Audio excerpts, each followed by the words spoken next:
The following is an excerpt from the feature documentary film An American Small Town. To watch the entire film and learn how you can support this important film series, visit www.anamerikansmalltown.com.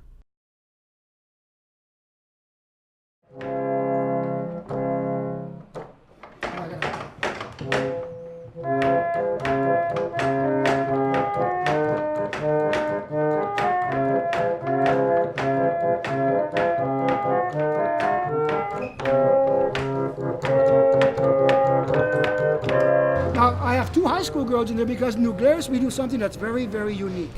We don't care if you're Italian, we don't care if you're Afro-American, we don't care if you're Chinese.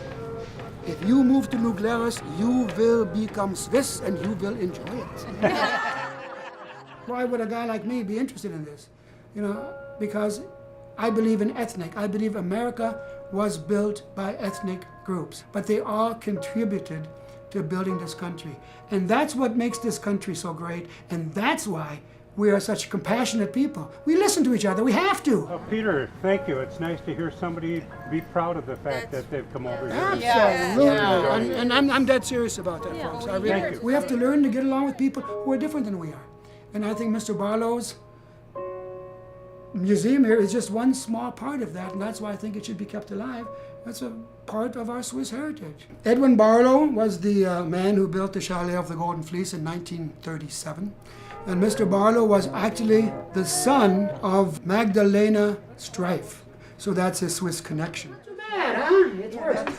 And he collected this stuff. What he liked to do is he liked to open this basement on Friday nights after football games, and he had parties for the high school kids because he wanted the high school kids to be able to taste some foreign foods, like tacos. The Swiss kids didn't know what tacos were. And I remember one of my guides is Katie. She's 85 years old now. She's not here today. But she said, we used to come here and spin records. And he used to invite us and let us try this different food just because he liked people.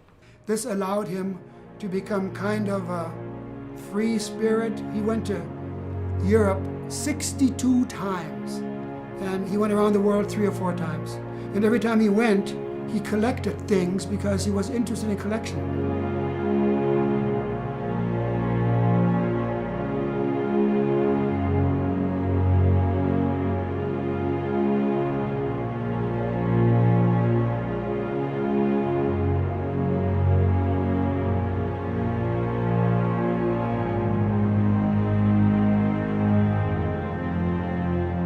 He originally wanted this building to be used as kind of a reception center for New Glarus because Mr. Barlow started the Wilhelm Tell play in 1938. And if you see the guest list, he invited the president, he invited the governor, and he felt our Swiss heritage is very unique, and New Glarus is the only Swiss town in the entire United States that was officially begun by a governmental entity.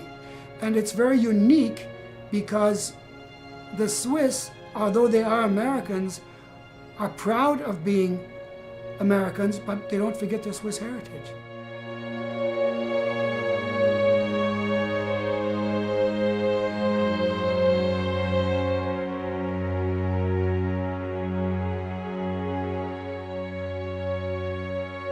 I think it's interesting how people, even if they're not Swiss, are still interested in pieces that come from Switzerland. They can still appreciate other people's heritage. And we're all Americans, and a lot of people don't care about their ethnic heritage, but as I've said 1,000 times, you are what you are because of what you've experienced. I happen to be born in Germany.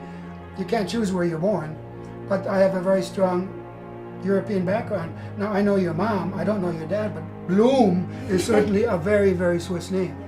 So you got Swiss on both sides? Yep. So, boy, you're 100%. Okay.